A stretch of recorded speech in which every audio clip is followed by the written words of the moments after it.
Olá, eu sou Érico Coento, docente do IDOT, e estou aqui para apresentar mais uma aula do workshop online. Como aprender de forma mais eficiente. Esta é a aula 3, portanto, recomendo fortemente que você assista as duas primeiras aulas. Tem o link aqui na descrição. E neste vídeo a gente vai discutir algumas técnicas de estudo e memorização. Não esqueçam do papel e canetas coloridas para ir anotando as informações expostas nesse vídeo.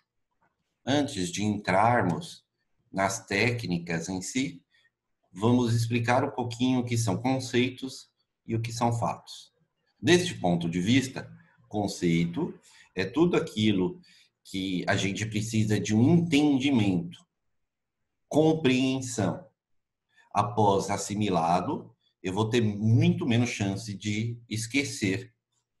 Já fatos são informações que necessitamos de técnicas para conseguir guardar melhor. Se isso não for feito e se não for revisto com uma certa frequência, essas informações serão perdidas. Aqui é uma tabelinha explicando as principais diferenças entre conceitos e fatos. Um conceito consiste da correlação com conceitos prévios. A memorização depende da compreensão daquele conceito. É adquirida gradativamente, aos poucos, com o entendimento daquele conteúdo. E o esquecimento é lento ou não se perde. Já fatos consiste em cópia literal daquelas informações. Memorização depende de técnica para melhor assimilação, para melhor memorização. É adquirida de uma vez só. E o esquecimento é rápido, caso não seja revisado, caso não sejam utilizadas técnicas. Por exemplo, o que é um conceito? Os nervos, qual é o objetivo do sistema nervoso? Isso é um conceito. Depois de entendido, dificilmente eu vou esquecer sobre isso. Agora, o nome de cada nervo, o que inerva, para quais músculos ou quais áreas da pele, dos tecidos vão, isso são fatos. Fatos, eu preciso repetir e repetir de forma inteligente para guardar melhor. Conceito, depois de adquirido, dificilmente vai ser esquecido. Para reter mais informações, é necessário que elas façam sentido ou que estejam no contexto familiar. Exemplo de memorização de fatos são os nomes dos nervos cranianos. Utilizar de técnicas para correlacionar essas informações com algo já existente no nosso cérebro vai ajudar muito a fixar. O sexto par craniano, número 6. Se você pensar que essa mão é uma nave espacial e essa outra é uma pessoa andando sozinha no campo, você pode pensar e lembrar qual é o nome desse nervo. O sexto par craniano, portanto, é o nervo abducente. Outra correlação, 12º par craniano. Dia 12 de outubro, todos sabem, é dia das crianças. Criança pequena fica assada. E criança assada usa hipoglossa. 12º par craniano, nervo hipoglosso. Tem várias correlações, você pode inventar para todos os nervos ou para qualquer outra informação ou qualquer outro fato. Façam isso. Quanto mais diferente for a correlação, quanto mais engraçada, quanto mais conexões com informações diversas, mais fixada ela vai estar. Mais fácil vai ser de evocar essa memória quando for necessário. Pesquisa que tem várias técnicas de memorização dos pares cranianos e de diversos outros fatos em anatomia e fisiologia. Outro exemplo, qual é a raiz sensitiva do nervo espinhal? Eu esquecia com facilidade essa informação, decorava e depois esquecia. Depois que eu fiz uma correlação, nunca mais esqueci. Nós nos movimentamos sempre mais para frente e sentimos dor mais atrás. Ou seja, a raiz anterior é motora e a raiz posterior é sensitiva. Com essas correlações, as informações ficam muito mais acessíveis. Utilize isso. Outra técnica que ajuda muito com fatos é a utilização de acrônimos. Acrônimos são palavras que você utiliza e a junção das primeiras letras ou sílabas para diminuir uma frase, um nome, por exemplo, IDOT, Instituto do Curso de Osteopatia e Terapia Manual. Então, você pode criar acrônimos para facilitar o acesso a alguns fatos.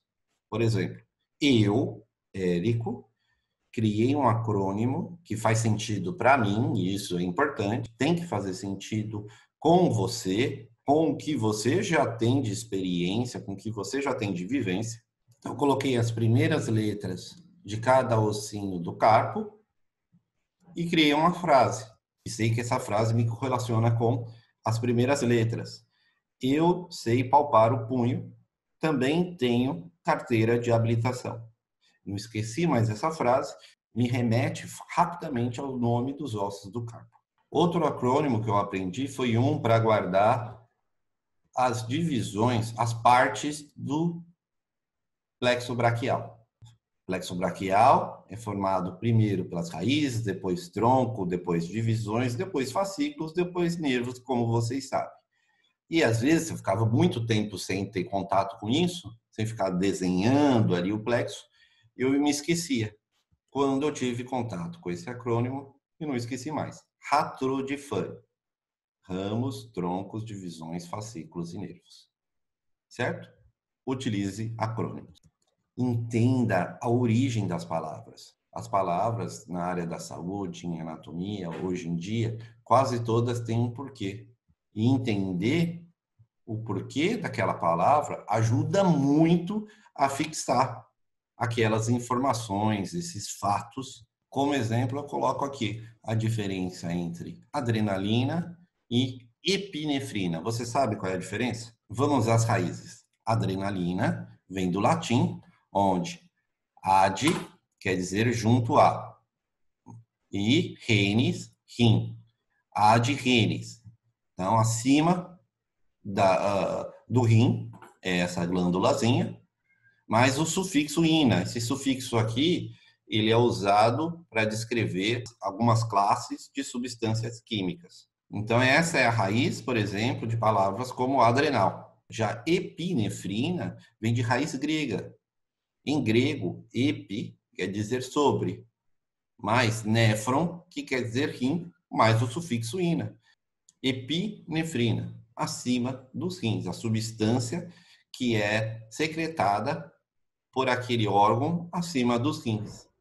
Ou seja, a adrenalina e a epinefrina é a mesma substância com raízes diferentes. Alguns textos chamam de adrenalina, outros de epinefrina. Essa divisão anatômica de regiões do abdômen. Gastro é a palavra grega para estômago, é a raiz epi, acima de, ou sobre, hipo, abaixo de, e meso, toda palavra que tem meso, isso quer dizer no meio de. Pense aí outras palavras que tem meso. Mesogástrio quer dizer no meio do estômago. Quem batizou esses quadrantes considerou que essa área, esse quadrante, estava no meio do estômago. E, portanto, esse estava acima, epigástrio, e esse abaixo. Resumindo essa parte, entender a origem das palavras ajuda muito a guardarmos diversos fatos da nossa área de estudo.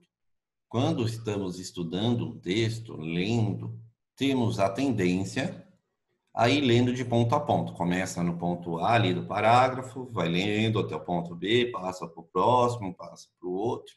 Mas diversos estudos têm demonstrado que essa talvez não é a melhor forma de conseguir correlacionar essas informações. Existe uma forma que parece contraintuitiva, mas que é muito boa. Passe rapidamente por todo o texto.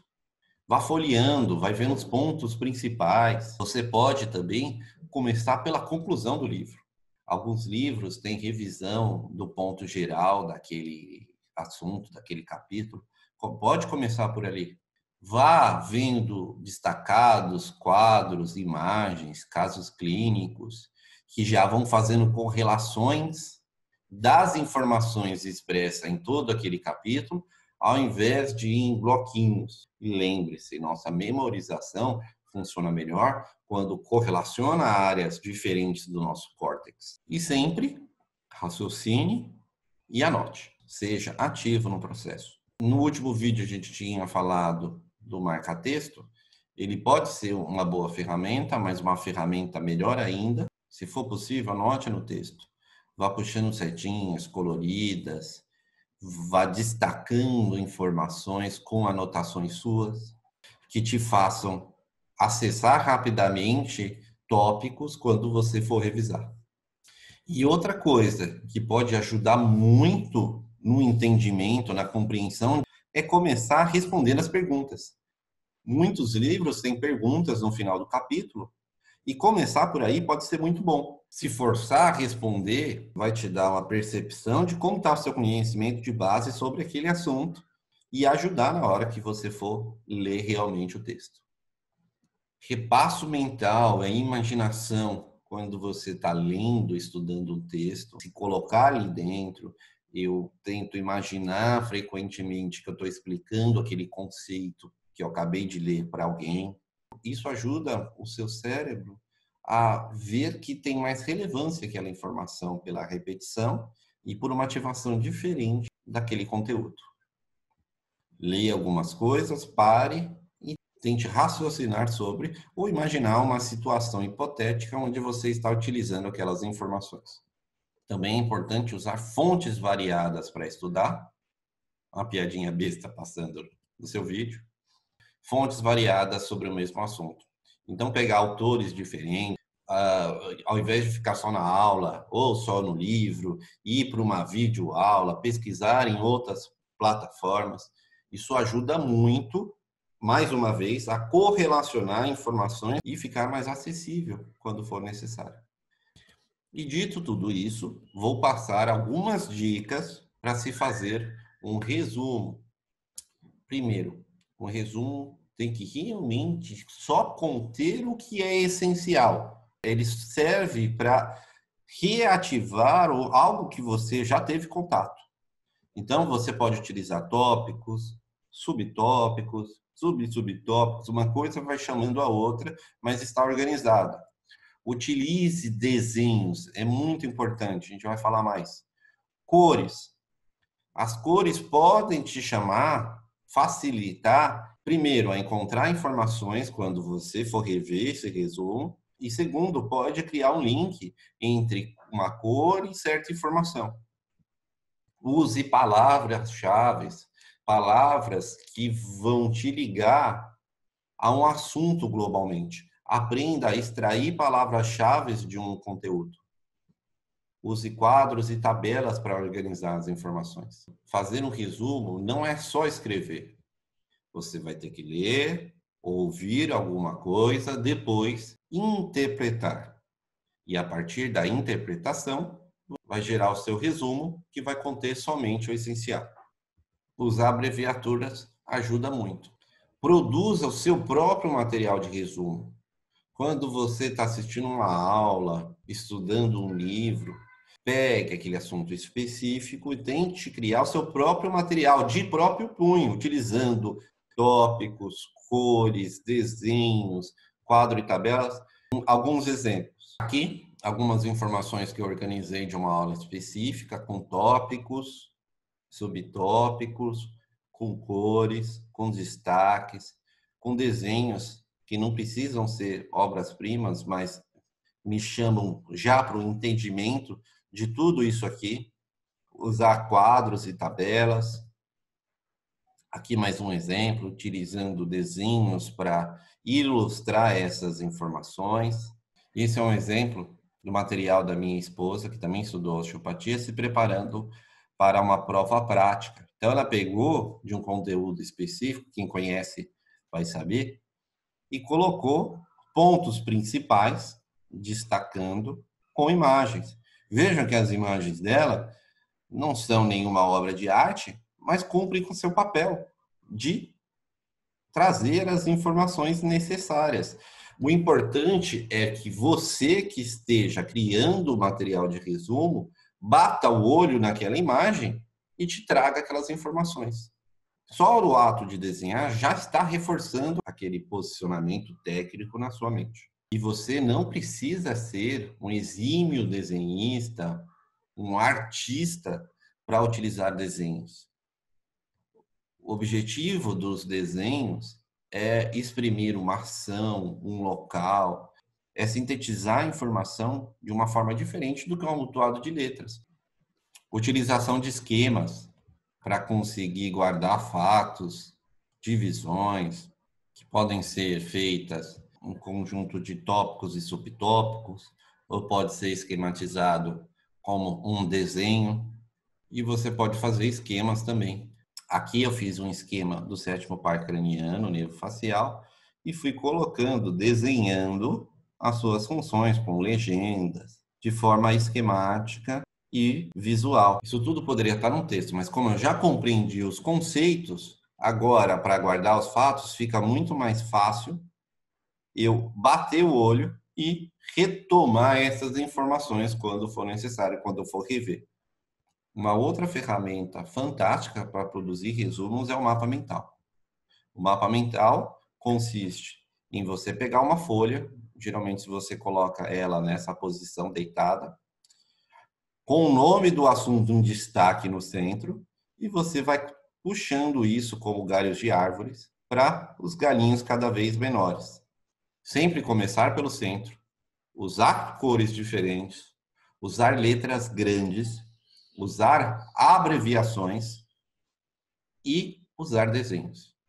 Lembre-se sempre desses 5 pontos. Aqui um exemplo prático de um mapa mental que eu produzi, de um dos materiais que eu tenho de revisão. Ao invés de ter que reler o texto de onde eu extraí essas informações, em talvez 2 minutos eu consigo relembrar, revisar, mantê-las ali frescas na memória. Depois que você produziu seu material de resumo, seja com que método for, é importantíssimo programar a revisão. Como a gente viu em outro vídeo, existe a curva do esquecimento. Ela mostra que a gente vai perder informações ao longo do tempo se não houver repetição, se não reforçar a nossa memória. Baseado nisso, existem alguns métodos, algumas sugestões de revisão programada. Você revisa no mesmo dia que você tem contato com a informação, assistiu a aula, leu o livro, em algum momento mais tarde, às vezes antes de dormir, dá uma revisada. No dia seguinte, você vai dar uma revisada dessa mesma informação. Depois, uma semana, 7 dias, 30 dias depois. E esta é uma curva de sugestão de quanto tempo você vai ter que estudar. No segundo dia, mais ou menos 10 minutos estudando. No sétimo dia, mais ou menos 5 minutos revisando as informações. E um mês depois, investir somente 2 a 4 minutos já parece ser o suficiente para manter aquelas informações frescas na memória. Uma outra técnica poderosíssima para revisão é a técnica da aula. Quando você se dispõe a ensinar alguém o que você está aprendendo. Nesse momento, você está se colocando em teste e acaba se motivando a aprender melhor para tentar passar para outra pessoa. Façam isso toda vez que possível. Caso não tenha ninguém para ensinar ou você não se sinta confortável ainda para ensinar alguém, você pode simular que está ensinando na sua mente ou na frente do espelho. Outro método legal para revisão e para compreender conceitos é a formação de grupo de estudos. Algumas dicas. Veja se as pessoas que fazem parte do grupo têm o mesmo objetivo. Evite o formato de aulas ou palestras, que algumas pessoas ficam ouvindo e só uma ou duas ficam falando. Distribua tarefas ativas, arrume uma forma de estimular com que todo mundo estude. E reavalie a efetividade desse grupo frequentemente. Será que ele realmente está funcionando? E esse grupo, é claro, pode ser feito, inclusive, online. Não necessariamente tem que ser presencial. E tente manter o grupo menor o possível. Assim fica mais fácil de gerenciar e não perder o foco do grupo. Outra coisa importante para testar o seu conhecimento é resolver questões simuladas. Ajuda a reavaliar seu conhecimento, verificar o que você precisa ir procurar, estudar um pouco mais e, portanto, estimular a memorização. Tão bom quanto resolver questões são o uso de flashcards. Existem flashcards prontos que você compra, mas o ideal é você produzir seus próprios flashcards com pedacinhos de papéis, onde na frente você põe uma pergunta, uma questão e atrás fica a resposta. E aí, de forma consistente, programada, você vai ler as perguntas de cartões aleatórios, olhar e ver se você acertou ou não. Você pode fazer em papeizinhos ou no computador, um aplicativo de celular chamado Anki. Você pode, no Anki, produzir seus próprios cartões, aprenda a desenvolver ali os seus próprios cartões, ou baixar cartões que outras pessoas criaram. O importante é diversificar. Use técnicas diversas para estudar e varie entre elas. Alterne os estímulos dados ao seu cérebro. Teste cada técnica mais de uma vez, avalie o real resultado que ela traz a você e aí escolha baseado nisso. O que mais traz resultados é a correlação, é a ligação entre conhecimentos. Um resumo do que a gente viu até agora. Aluno é passivo, grava aula, e o que queremos nos tornar é estudantes, que é ativo no processo. Vai ativamente participar de uma aula, de uma leitura, vai interpretar essas informações e depois produzir um primeiro material de resumo. A partir daí, vai fazer anotações com cores, desenhos, palavras-chave, quadros, tabelas. Juntando isso, vai reler e buscar novas fontes.